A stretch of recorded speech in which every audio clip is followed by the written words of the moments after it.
What's up, everybody? This is Jason, Zombie Collector, and this is a PSA for not bidding in the dark at night when you're half asleep and not really paying attention to completely what you're doing, because I made a couple boo-boos, so learn from my mistakes.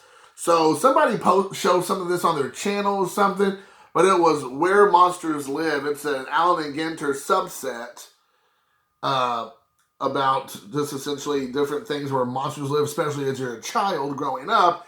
You think monsters are hiding under your bed or in your closet, or there might be ghosts lurking around. And I thought it was a cool little subset to pick up. I had a couple from someone sent them to me before, and then I went and bought some online, and it's like a 10-card set. It came out last year, and I ended up buying 2 of the 3 I already had.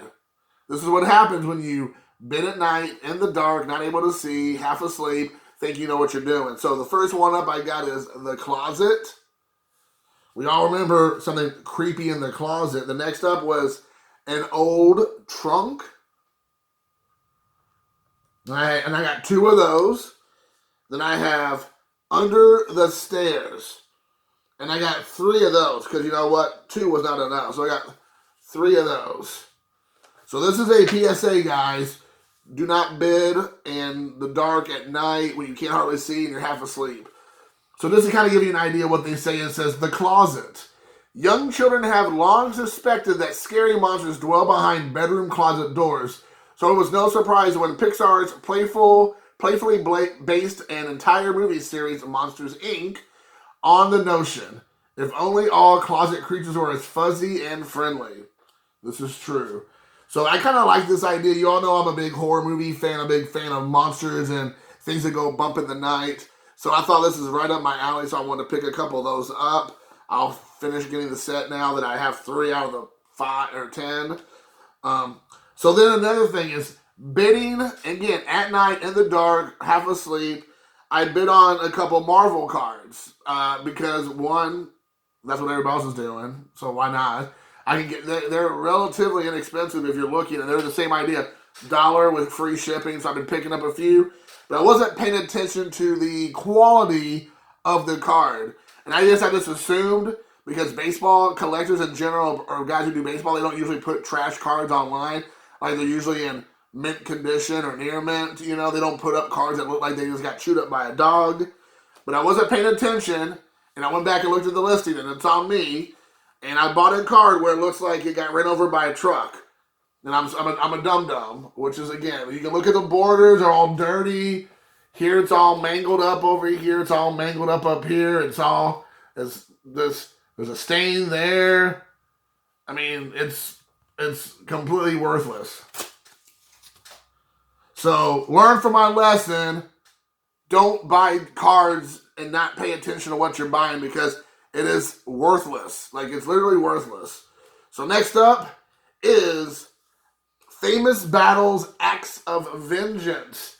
Now, I picked this up for a couple of reasons. You got Red Skull, you got Doctor Doom, you got Loki, you got Kingpin, you got Magneto, and I think that's the Mandarin. So you got the Mandarin. I just thought those are lots of villains.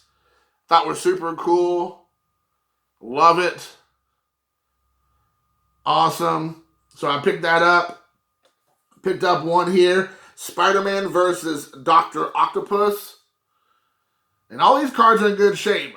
Thank God I just did the one. But we got Spider-Man versus Doc Ock. This is from 1991 Marvel. And this was from 1990 Marvel. So there you have it. So there's those 2. Then I have a couple of my favorite characters growing up. I don't ever talk about it. I know a lot of people in this community do and have been showing off comic books. And I never was a huge comic book collector. I did collect some. And in my early 20s, I kind of got into it for about maybe 2 or 3 years. I had some really important titles. But unfortunately, when I moved to Japan, I sold my entire comic book collection. I made thousands of dollars off of it. So it was all right. But, you know, now it would be through the roof. It would be tens of thousands of dollars, I'm sure. But I was always a huge Marvel fan, mostly from the cartoons growing up in the 90s and the 80s. And so I picked up some of these individual cards. I'm still looking, and I don't know if I'm going to get them slabbed or not. I think it's kind of cool to have a look at them in the binder. First up is Doctor Strange. Dr. Stephen Strange right here. His first appearance was Strange Tales 110 in July 1963, which is super cool. It says, did you know Doctor Strange can remain in the intangible state of astral projection for up to 24 hours? So there you go. And we know that Doctor Strange, the new Doctor Strange Part 2 is coming out, In the Mouth of Madness or something. What is the name of it? It's like the Multiverse of Madness. There we go. The Multiverse of Madness. So there's Doctor Strange. Then next up we have Kurt Wagner, Nightcrawler, one of my favorite X-Men characters growing up. I always liked Nightcrawler. I thought he had a really cool story. He was a German circus act, I guess, kind of like circus freak, unfortunately, because of course what he looked like. And I just thought, but he was a German, he was a Catholic, and his religion, his faith, helped him through, of course, being, marginalized and made fun of and bullied, I guess. And I just like his bamf. He does, like, he could disappear and there's a blue smoke just where he used to be.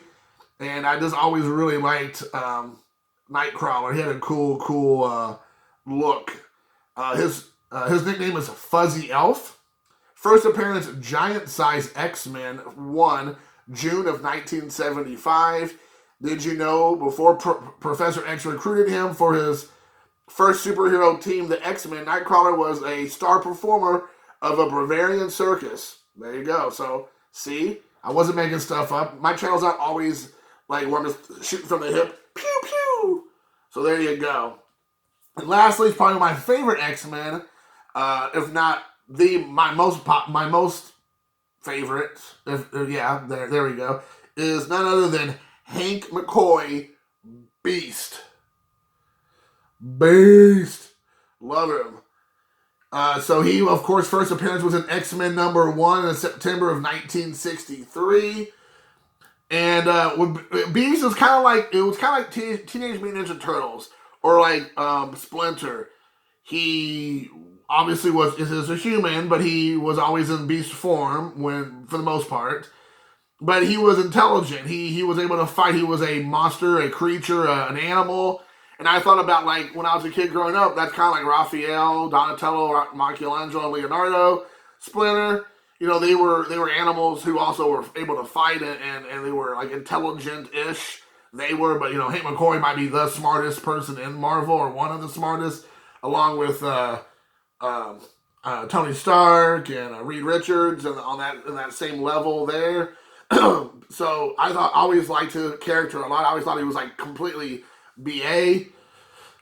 Did you know the Beast can write with both hands simultaneously and untie complex knots with his feet?